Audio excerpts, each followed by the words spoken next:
And we're live, folks. Back again. It feels like it's been a while, but and maybe it hasn't. But we're here today to discuss, thankfully, Wolves of the Calla. Wolves of the Calla. That's right. Book 5 of The Dark Tower. I almost said... Stormlight Archive? Yeah. The Way of Kings or Oathbringer. It almost came out. Just total habit. So anyway, it's been a little bit since we revisited our Ka-Tet because of the fact that we did Wind Through the Keyhole in its theoretically placed intended spot. order. Yeah, intended order. If you're reading through this, I personally believe that you could read Wind Through the Keyhole later, after. I don't think you lose a lot. It's a great book. It's fun, but it does elongate the time that you get to revisit the Ka-Tet. I think it really depends what kind of person you are. Like, do you like to... Does going back and learning more about Roland and his story sound good to you, or are you kind of like anxious to get to this story that we've been following? So you really could go either way. So anyway, you're here with the Shoutouts as usual. It's your host JP, aka the Demon, and today you have going around the circle. We'll start with the El Capitan. Thank ye, Sci Demon. I wish you long days and pleasant nights. To know my location, you must enter your password. Snake. Is it Snake? Incorrect. Directive 19. You have one more try. Do you want to take your try now? Oh, shoot. Am I using both of our tries? All right, let's go. No, password you get number you 2 get 2. is... I get my own 2. Oh, password number 2 is cheers. Incorrect. Directive 19.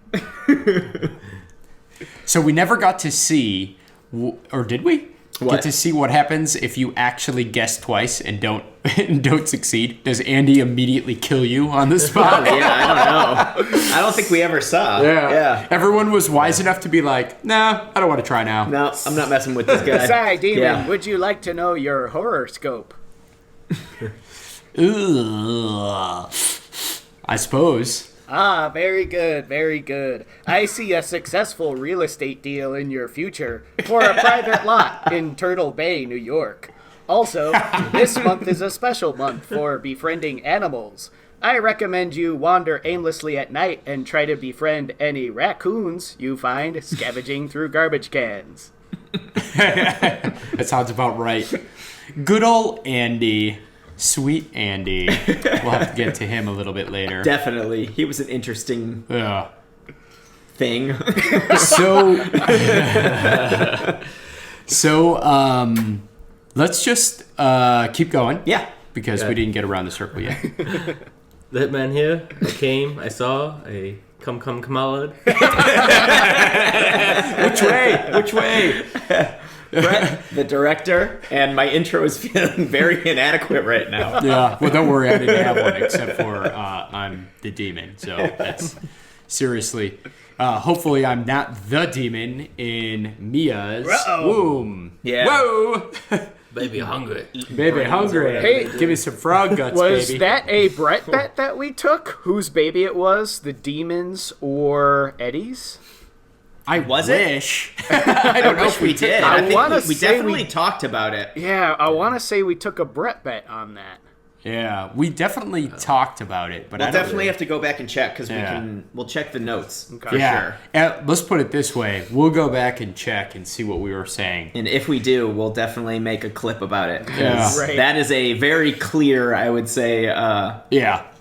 For sure, pretty much. I mean, it hasn't been born yet, but I think we know pretty much for sure that it's not. Yeah, I honestly can't think of a baby that craves leeches, blood, frog guts. Occasionally, if it can't get some of those, just a live pig. I mean, obviously, you've never lived with a pregnant woman, Jeff. I think if it was Eddie's baby, Mia would be, rather than eating a lot of stuff, she would be snorting a lot of stuff. Very well could be. So let's go around real quick. I just kind of want to hear, we came off of amazing Wizard, at least I thought it was amazing, Wizarding Glass. Mm-hmm. Yeah. We took a little bit of a break, which was still a good book, but maybe because of its slight distracting base. Yeah. It was a great book. yeah. I'm just happy to get back to this story. I forgot how much I loved Wolves of the Calla. It delivered for Yeah. sure. It was actually worth the wait Yeah. because it was very good. It's probably my favorite of it so far. I remember enjoying it a lot while I was reading it. Yeah.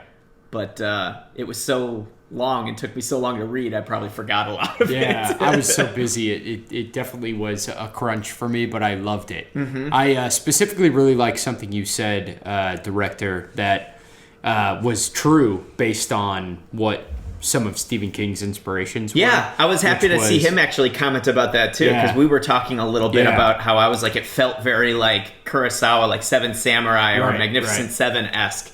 And in the audiobook anyway, I don't know if it's in the printed edition, he actually talks about that inspiring it a little bit. Yeah, so. he talks about that being the inspiration, as well as several other pop media items. Right. Just as a quick genre note, the whole story of the Wolves of the Calla is straight up Western. If you're looking for like a book in this series that screams Western, this one is definitely it. The whole premise behind Wolves of the Calla is our Ka-Tet, our gunslinger group, comes into a town and they need help defending themselves against bandits. Basically, that you can't get more of a traditional High Plains Drifter, Sergio Leone style story than that. So yeah, if you want a good Western from Stephen King, this one is definitely it. But also, Sergio Leone, from what I understand, credits... I might be getting my directors mixed up a little bit, but I'm pretty sure he credits Kurosawa as an inspiration for a lot of those stories. Yeah. That is correct. So, yeah. It's like straight samurai / Western. Right, yeah. A lot of the spaghetti Western genre pulled inspiration from the original movie Yojimbo. Yeah. Yep. And then, of course, you have Magnificent Seven Samurai, essentially Western samurai versions of the same film. Yeah. And we're talking the real Magnificent Seven, not the recent one with Chris Pratt or whatever. Which was fun, anyway. I'm sure it was great. Chris Pratt and Denzel Washington, I think. I mean, how can you go wrong? Yeah, but the original Seven Samurai, or Magnificent Seven, was so good. Yeah. And Seven Samurai, in my opinion, even better. So but they're both amazing. Something else, though, which is kind of cool, is as it's a Stephen King book, of course, and he even has a line in, I can't remember when it is, but he talks about how Roland asked Eddie if all the stories in their world tend to be of the same genre, and people, and he kind of indicated that sounds really boring. Yeah. Like he was just a little comment that hinted, and also why we get such genre clashing in this, because not only is this book a full Western, but you have horror aspects in it with vampires and our young friend Callaghan and his backstory. Yes. Right. So I really wish that I had read Salem's Lot before this, because all the references to it and hearing you guys talk about it, even though it's not essential, it makes me just wish I knew more about it, even though we learn a lot about it. So you know, it's totally cool that you didn't, only because I actually read this book before I read Salem's Lot. Yeah. And rereading it was cool, but at the same time, I mean, he definitely did a great job of not making me feel like I was missing out. Right. But just because I really liked how everything was fitting together, it just makes me want to read more of all of the references, even beyond Stephen King's. I want to read like everything he's referencing, so I can get the full picture. Yeah. And like, I didn't realize that it was a character until later on. Yeah. And it would have been nice to have like his entire backstory. Yeah. Like we already knew it. It'd be cool. But it was interesting seeing it unfold. I feel like this may have been an instance, and I could be totally wrong. This is all just totally out of my mind, hypothesis, theory, whatever you want to call it. But Stephen King kind of liked Father Callaghan, but he was a side character in Salem's Lot. Oh. And so I felt like he, for some reason, just felt revisited by the character suddenly and was like, ooh. Yeah. He Here probably he is. almost felt like the story didn't do him justice and that he deserved more. And he tells a little bit of his story from that book, but he doesn't really Right.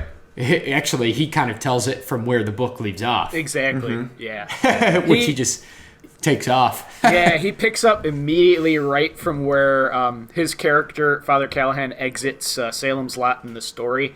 I think very briefly they mention that Father Callaghan goes into the drugstore. This is like right after he gets he drinks the blood of Barlow, the vampire, and you're wondering as you're reading Salem's Lot, oh my God, is he like infected now? Like, is he going to be one of the vampires? And the clerk at the drugstore is like, oh, you need to wait outside. She like doesn't like the look of Father Callaghan, and he literally just walks outside and gets on a Greyhound bus and is ejected from the story. Like that's the last you get from him, and that's exactly where this book picks up. Yep. So it was really interesting. Yeah. So we never figure out who those two guys who saved... Oh, wait, we did. Who saved them? Oh, well, the theory is they didn't technically confirm the two guys who saved him from the Nazi the brothers. Hitler brothers, yeah. The Hitler brothers. Yeah. But Nazi brothers. there's a high level of assumption that it was Calvin Tower and his homeboy. I forgot his... Deep No. Deep No, yeah. Yeah, they mentioned that later. Yeah. But it never really covered It's Jake. Jake thinks, and Eddie, after Jake's argument, agrees that it's probably good old Calvin Tower. You know who I actually thought it was as I was going through that portion? Is I thought it was the character, I want to say his name was Ben, and the boy from Salem's Lot. Because they, remember they escaped Salem's Lot? And I wondered maybe if it was them, like they somehow knew Father Callaghan was in trouble. And they, found him in New York and saved him. But that's just the random thought that I had as I was reading the book. I could be completely wrong, but that's one thing. That's actually a cool thought because I never thought that, actually. I was thinking, I knew they had to go back to New York. When would they go back to New York, or would they go back twice and save Callaghan? But then, they described a hand being pudgy and the attitude. They've never done this before.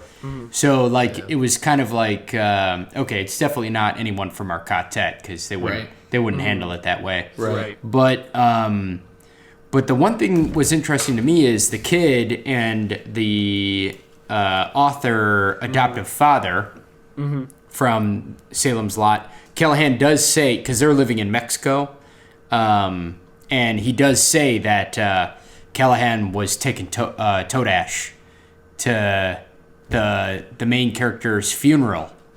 Ben at some point in time. We don't know what year or anything though. I don't remember him saying that, which would be interesting to know. Was that before or after? I can't remember the date that Salem's Lot was supposed to take place, but I think it was the late 70s or early 80s. I think that's right. Because by the time we're following Callaghan's story, it was like 81, I think. If that I believe so. Rings a bell. But really interesting. I really liked the drop-in of Callaghan. And then I loved the you want to love Callaghan, but then he puts up this super annoying Catholic interference into Roland and Ka-Tet's way. I think the main thing that probably pissed off audience members is Callaghan's stance on abortion. That was the first spot where I was like, oh man, Callaghan's got some old school methodologies here. But to tell me this, Captain, because I could understand that as a Catholic. Okay, screw abortion. This is a demon baby, right? Okay, yeah. Right. This is totally different. Yeah. I would feel like if Roland had been more educated, he might have said, "Nay, pair, not abortion, exorcism." Right. And then just all you totally have to do twisted is market it a little bit differently. Yeah, I know, right? Gotta know your audience. But, it was funny being in Roland's head during that conversation. But, It caught me off guard. And then what really caught me off guard was when he told Roland that he had to stop it if she came up to him and that's dark. suggested it herself. Which she did. And he had to tell her no. Yeah. And then she was like, yeah, okay. I'll just have the baby. Whatever. Like, jeez. Had this demon baby. Okay with that? Yeah, I mean, they're all obviously worried about it, but they've got so much going on. Yeah. You know, worrying about the town and the plans and such. But what do you guys think overall? I mean, throughout this, Jake had made a good point about the fact that each member was getting into a habit of hiding things. Yeah. And all of them were, actually. Yeah. Even though Jake got angry at Roland started it, the Din started it, but it was Jake with Ben's father. Yeah. And Susanna knowing herself, but hiding it. And then Eddie, there was something he just kept to himself at some point. Roland and Eddie knew about Susanna's pregnancy, and they were keeping it from Jake and everybody else. But Eddie had something on his own he decided to hold back on. I forget what it was, though. The personality, Mia. Oh, yeah. Was that it? When Susanna asked him, is everything okay? And he wanted to tell her, and he lied. Yeah. The first time he lied to her. Oh yeah, and then he said it felt... Yeah, so... But Jake makes a comment, which is interesting, and I think very important for us to look at, is their Ka-Tet was whole. Very whole. Until they had time to kind of stay in this town, and Jake sensed that it was becoming dangerous. Mm-hmm. And Roland himself comments multiple times that he feels a fool after the fact because of how it all shaped out, that he shouldn't have been hiding it, but he worries about the ongoing damage of this scenario, which I'm curious about. Because the Ka itself seems so powerful in this book. Right. The Ka-Tet being damaged could be a dangerous thing. Yeah. Yeah, that is a major concern. Luckily, the Ka-Tet kind of got a pass in this book because it kind of was a pleasant surprise to me as a reader when Susanna revealed to all the other characters, like, hey, guys, I'm actually pregnant. And they all secretly already knew. And I'm like, okay, well, it's good that they got a free pass this time around. But, yeah, next time it could end up working out horribly wrong. Yeah. Mm-hmm. Yeah. Well, also they've done it now. They've hidden something from each other. Not that was so hard for Roland to do ever, but necessarily he always kept a close counsel. But I wonder if there's some kind of growing distance there. But there was another question I had, which is. But I totally lost my train of thought, so I better not go there. But anyway, we could go... Yeah, I know. It'll come back to me, I'm sure, at but some speaking point. of Ka-Tets, early in the book, Roland was talking to Father Callaghan, and he said something like, I hope the Ka-Tet's not broken, but it wasn't... I hope my friends don't die. Yeah. And he was like... Father Callaghan was like super like, what's wrong with you? You need to reload the fence, not the Ka-Tet. But later, near the end of the book, Callaghan he sees a rose. He sees the rose, and he understands oh my god, I understand where they're coming from. And I was wondering did he really understand? Would he choose the Ka-Tet over the fence now? So I think that they know whatever that rose represents, whatever level of the tower or the tower itself or what the tower represents. It's all of reality. Right. Mm-hmm. Yeah. So... But I felt that was also when Callaghan saw it, super religious for him because he felt whole and the angels, you hear the choirs and there's existence of God almost for him to all these years of doubting and having the cross big on him and facing the vampires and all of a sudden he's faced with this ultimate good. Yeah. And it's I could sacrifice people for this. I don't know. Dude. Yeah. So I want to ask you guys a question on this because I'm really curious about it. But rereading this again, there's some aspects that are really inspired by other fiction. Mm-hmm. Cool fiction, like we talked about Seven Samurai. There's other stuff. But Harry Potter. That's what I was going to say. So I was laughing because I thought it was so creative still, though. Like the twins in Runt and the Calla's language and the Calla's culture, the rice culture, and all this really unique stuff. You know, the what do they call them? The women of Ryza or whatever. Sisters of Ariza, I think. Sisters of Ariza throwing dishes, which is hilarious because Susanna is tied to a blue dish from the very beginning. Yeah. Literally. Just like, I haven't read anything like that. Yeah.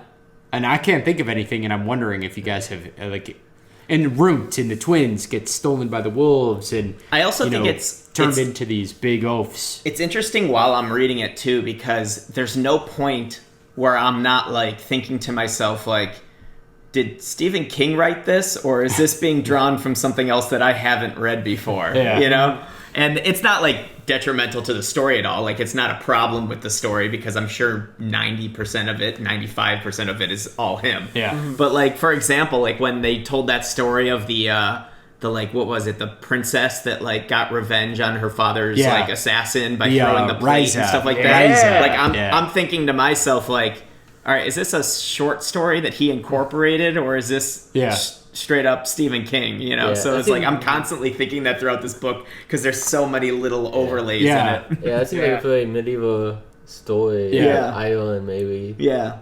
Well, he may have, like, he takes inspiration from so many random things in this, like you know, Arthurian legends, and old history, and then pop culture and pop fiction and all this crazy stuff, and it's all mishmashed into this crazy. And then he's got this, you know, multiverse. Which, by the way, how he did the hidden highways, that was different but cool. But also, I think that was semi-inspired by some pop fiction at the time. I remember reading something that inspired it, but it's just like really cool stuff. Yeah. I mean, even if, I mean, obviously it's not. Obviously, so much of it is Stephen King's original, but even if the whole book was just drawing upon influences, like if you have 1,000 paintings and you're somehow able to put them all together in a way that makes it seem like one painting, like to me that's just as impressive as painting it yourself. Yeah. You know? Well, so it's like really interesting. I really like when I catch the references. And there's so much of his own flair in there too that it's like, oh my god, I can't imagine. So it's like super cool. What did you guys think of the Sisters of Ryza throwing plate blades? Yeah, dishes. It's really cool. Yeah, dishes. Yeah, it was awesome. I seen the warrior princess, anyone? Yeah, Tron. Exactly. Yeah, I especially like the little short story that you mentioned earlier, director, with the lady and you know, concocts this scheme to meet with this like bandit leader or whatever, and they're both sitting down to dinner naked, and you know it's like a fox and rabbit type story, almost like a folklore type thing. And it was just so well interwoven with the rest of the events that happened in Calla Sturgis. Super awesome world building on King's part. And there was one section in particular that I wanted to talk about, which we may want to get more on this later, but I felt that kind of bouncing on that same point, talking about world building, Stephen King does a really interesting thing in this story where he has he uses the dream sequence really effectively. When all the characters go toe-dash, quote unquote, it's almost like they're kind of entering another reality. And in a lot of fiction stories, that trope doesn't work for me. It seems like nonsense, or like it doesn't have any, you know, particular import on the overall trajectory of the story. But yeah, it feels like a cop-out sometimes. Right, like a writing cop-out. Like a cheap fright. You know, it's like, oh, that happened and now you're awake. Yeah. For no like actual reason at all. Yeah. I think he uses it really well, and the one scene in particular which really surprised me is when it's earlier in the book where Roland is talking to Susanna, and they're kind of talking a little bit about their past, and then suddenly, like, boom, you're hit with this amazingly epic backstory about the Battle of Jericho Hill, where you see the end of Cuthbert and Alan and the end of Roland as a boy. Like, you get boom, like side swipe by all that epic like storytelling, and then boom, it's just back to reality, and it's like, holy crap, dude, that was like some epic like end of the novel stuff that you could have saved till later, and he just like sidewinds you with it, like, you know, a third of the way through the book. I wish he put a couple more pages into that section. Yeah. Seemed so hastily done, and I almost skipped over the part of Alan, how he died. Yeah, getting gunned down by Roland. Yeah. You know, Roland had hinted at that in The Gunslinger when he talks about Jake and how he might kill him, and kill him like he killed his own Ka-Tet Alan. There's a comment in his inner monologue where he comments that, which means that Stephen King's been thinking about that backstory since Gunslinger, which was fucking a long time ago. Yeah. So that's pretty amazing. Yeah. And then I agree, it was really cool because he used it like, okay, they go to bed and Roland's really dreaming, and then they go Todash. Yeah. And he kind of comes out of that shit into Todash, which is like, whoa. I really hope they expand on that in later books. There's actually whole comics devoted to that. To going Todash? Yeah, graphic novels that Stephen King wrote? With. Yeah, well, he's done them with Dark Horse, I think. Don't quote me, folks. I could be wrong, and I apologize if I am. I do not know the publisher, but I do know there's a line of those Gunslinger graphic novels that expand upon some of that. Cool. Something we may want to look into at some point. Yeah. Not that he doesn't touch on Roland's past in future books, but also he dives even more into it. So I'm aware of them, but I'm not. I haven't read them. Right. So. Okay, guys, I gotta ask you a question too. So Callaghan, we'll get to his whole story at some point, but I gotta talk about one thing. What is it? Is there some kind of universal rule that the Crimson King has that goddamn Walter O'Dim, Randall Flagg, whatever, Martin, is forced to, like, I'm trying to screw with these guys' path, but I kind of have to do it in a way where it might help them? Yeah. You know what I mean? Like, he brings Callaghan on, just gives him this box, and he's like, hopefully this fucks you guys all over. Right. But it might not. You might be able to use it. Like, every time, even when the Gunslinger caught up to him, he was forced to kind of give him some aid. A little clue.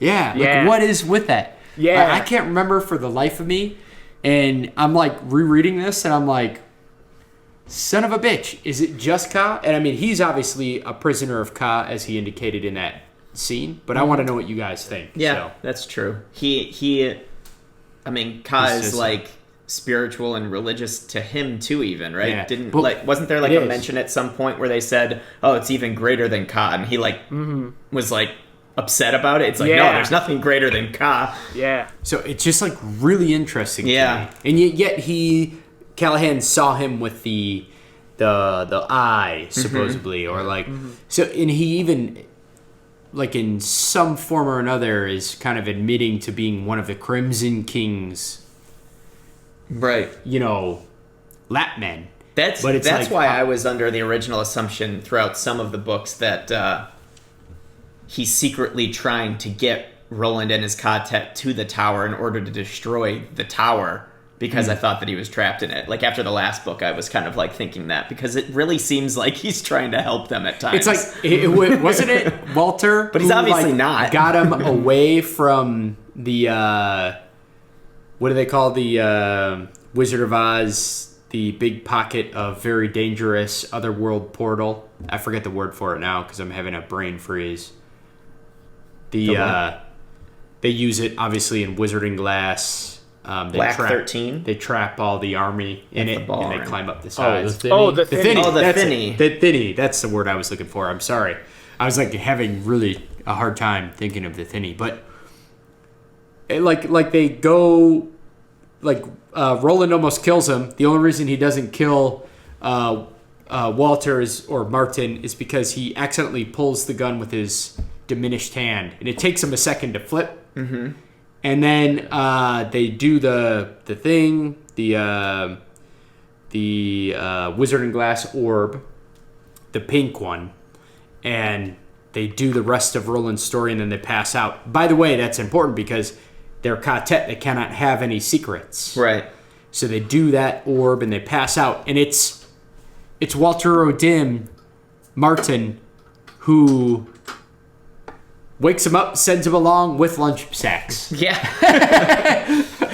And then says, "Stop following the tower. Next time I'll have to kill you." There's obviously something that right? He needs them. Yeah. It seems to me like there's something that he needs them to do, but he's not allowed to tell them to do it. Yeah. He needs to get them to do something. It's like some kind of... I thought it was like Calla. It's like he's just forbidden to outright kill them. Yeah. And it's the Crimson King. I don't know who he is, but yeah. I feel like he knows this is all happening, and he's making these elaborate plans. It's like if they pass him, which is like a 1 in 1,000 chance that they do, and they keep passing all these tests, that he's set up for the next one. Yeah. Because Walter was pretty sure that they were gonna die. Yeah. Before they got to the Calla. Yeah. Right. And they got to but it was like a precaution for. It's almost like there's this rule that they have, kind of like he's playing God in the tower or something, right? And the rule is that you can't directly, directly. All right, so here's my theory. Smite somebody. You have to set up all these circumstances. Here's my theory, and I'm actually, this isn't a real theory, but I just saw a correlation that I think is kind of funny. So Walter O'Dim is the guy with the scar from Willy Wonka and the Chocolate Factory.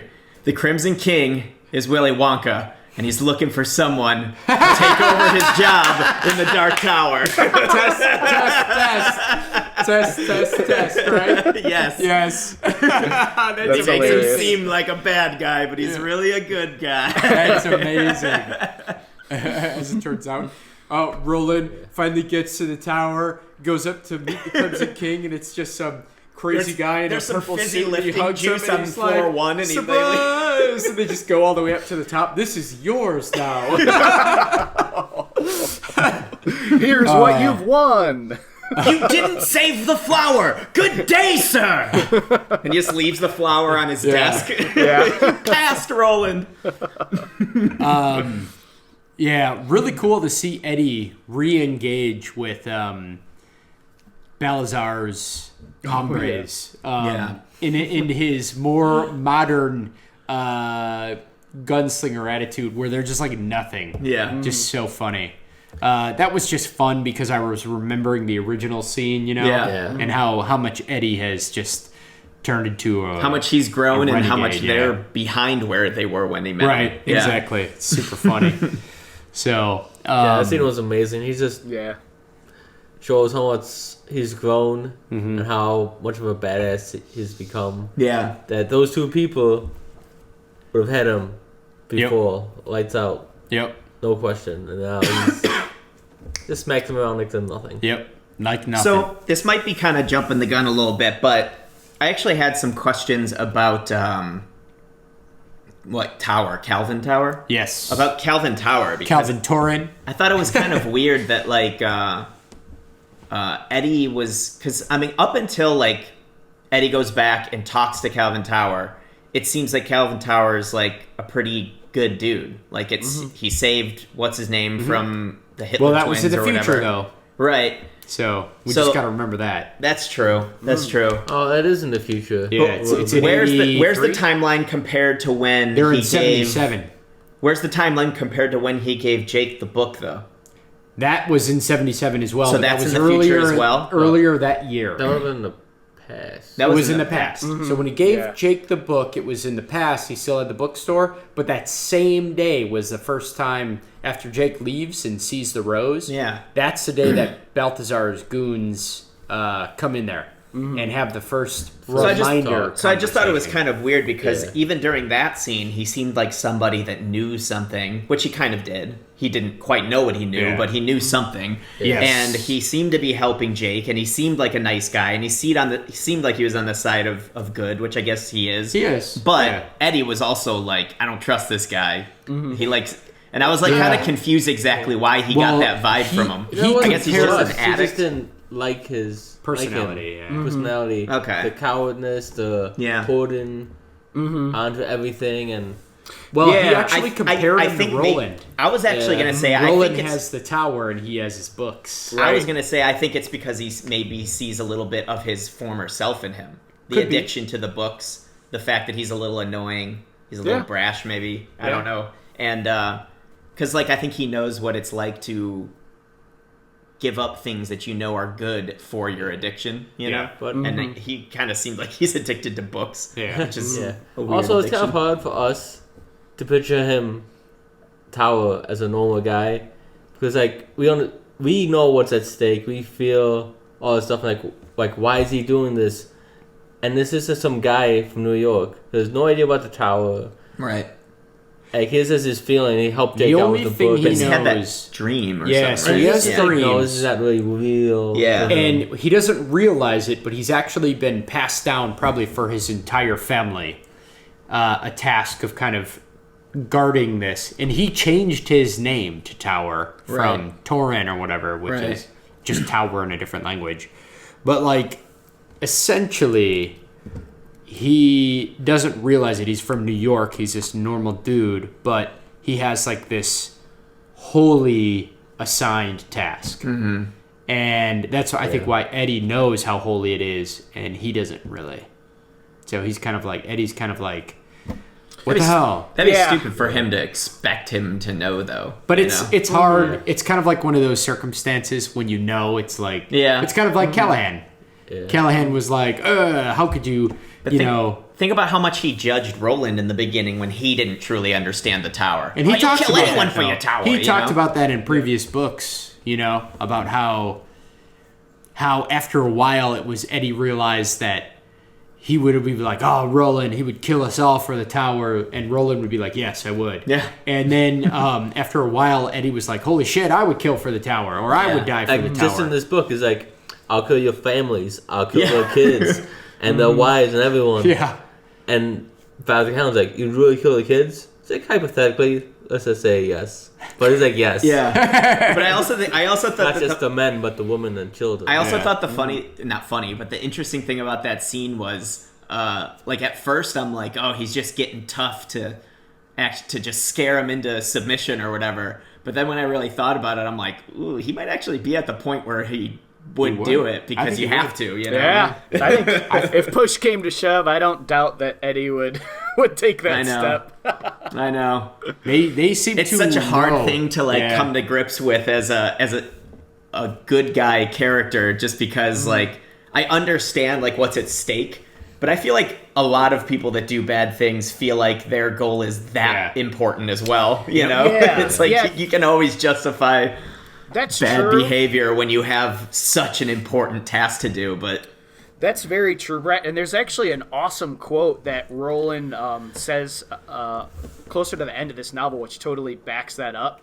Or no, it's in the beginning when when the whole Ka-Tet is considering whether or not they want to help Calla Sturgis. And and they're like, hey, don't you, isn't the tower more important? Shouldn't we just blow this popsicle stand? And Roland says something along the lines of, if we don't help these people, we don't deserve the tower. Right. Something along those lines where he's this is an important step in getting the tower. And even though it may not seem like it, we have to do the right thing and do this here. Right. And that's coming from Roland, who murders all kinds of people in the name of the tower. Mm-hmm. Right. So there's a fine gray line. There's a fine line in a big gray area there. Yeah. I think that's a better way to put it. It could be that Roland's the character himself has just developed and become more refined from his previous self in the Gunslinger, when he would have asked a lot less questions. He has a whole team now, and he has to, play, be a team player. Yeah. So he kind of understands the importance of getting along and kind of doing the right thing in some scenarios. And I like to think that he's becoming a stronger, better, more admirable hero. As I feel like it's regrowth. That regrowth? In the Gunslinger, he's kind of dead to the world. Yeah. Just on his quest. But once he got his new Ka-Tet, that is reawakened past instincts, like the humanity in him almost. Yeah. Mm-hmm. Well, it's like he missed his old Ka-Tet, It's like he lost himself when they were gone, in a way. Almost like he's just kind of made to be a Din. It's almost like a metaphor for you need people. Yeah. Like if you don't have people that you care about in your life, then life has no meaning and you're eventually just going to die off and lose that part of you that makes you able to be around people. Yeah. Yeah, exactly. What'd you guys think of Callaghan's whole story? I loved his backstory. It's pretty dope, right? Yeah, I mean, I had read Salem's Lot before this, but the one major thing that I wanted to just touch on super, super fast is I really loved the whole backstory of him, like, crossing country like a hobo. Yeah. And you really see... the highways, the hidden highways. Yeah, and Callaghan's going in and out of all of these shelters, and he's like... he understands, like, the people that I'm with, they're, like, the real heroes. Like, these people are selfless. They, they're not out to further their own means. They legitimately, want to help other people, and they do the right thing. And it was really, really awesome because I'm a big horror fan. I read a lot of horror stories. And in that genre particularly, the value of human life is really, really cheap in the horror genre. And this was just a super awesome contrary to that, because when Callaghan's working with all these people on, like, the very bottom rungs of society, like, you're like, man, some of these people are so awesome. Like, it's really nice and it's honestly kind of heartwarming to see, like, really good human characters in a horror story. Yeah.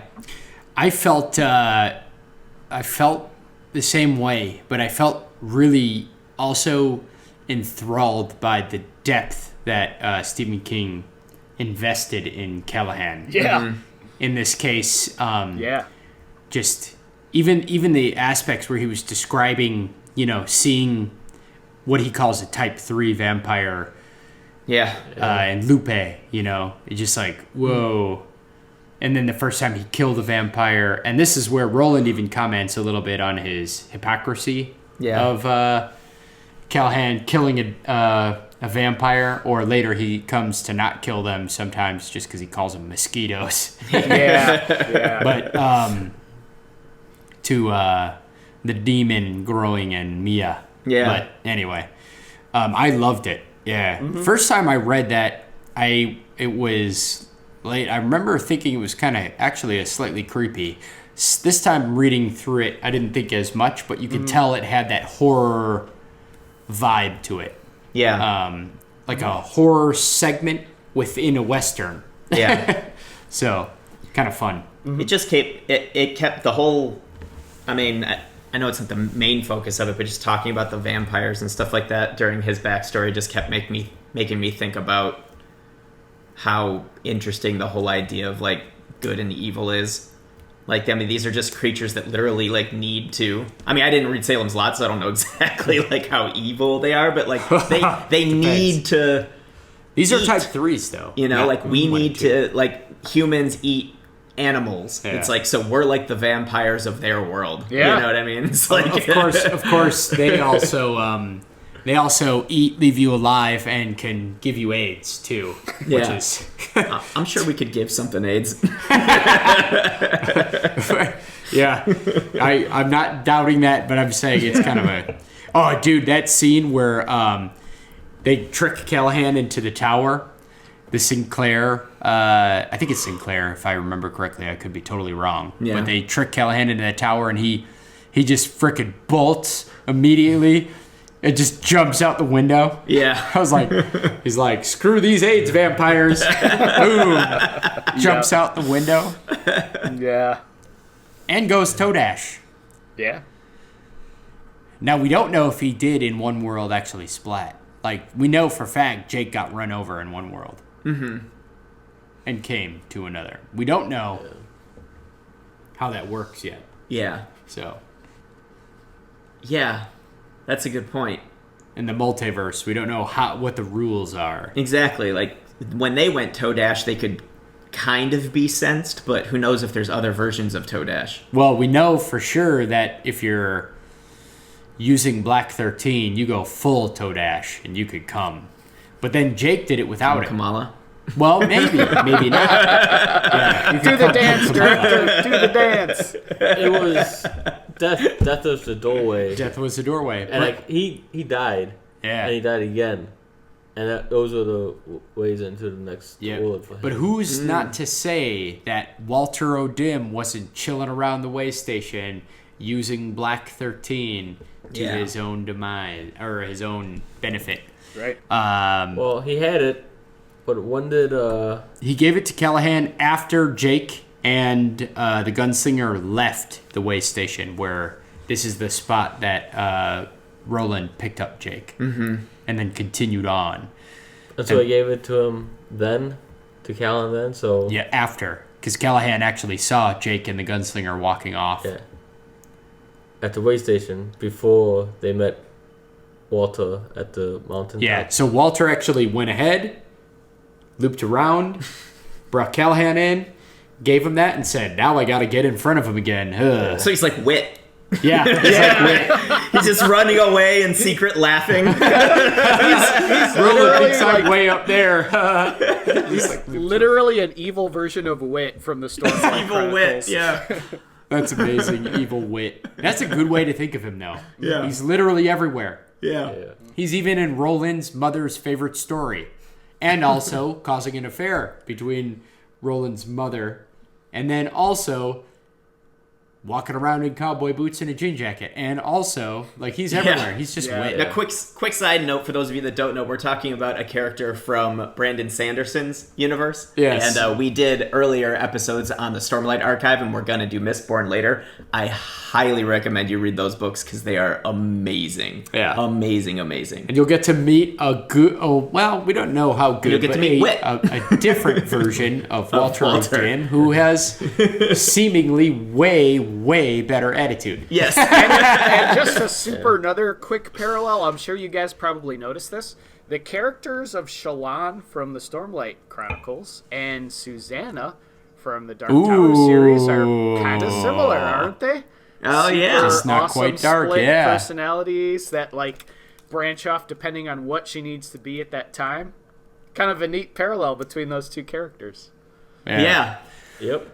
Well, guys, I need a refill, and I think that it's time to take a quick break, and we will close out this part of the episode, and then we will rejoin you shortly for part two. And we will finish our discussion on Wolves of the Calla.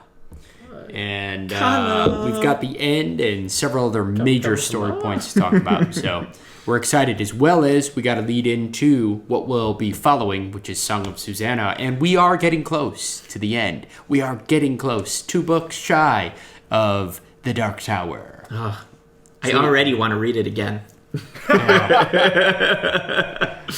All right. Cheers. I can't cheers this time because I We'll cheers, refill, and then drink it. We shall. Cheers. Cheers and refill.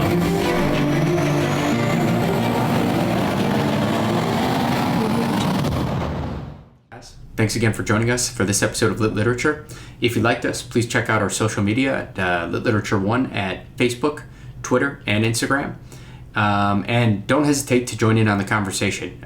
We appreciate the conversation, the questions, book recommendations, anything of that sort. Join in right on the social media websites.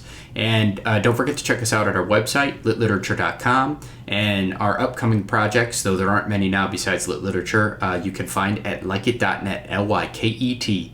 We do have a Patreon account, but if you truly want to support us, please like and share. Cheers.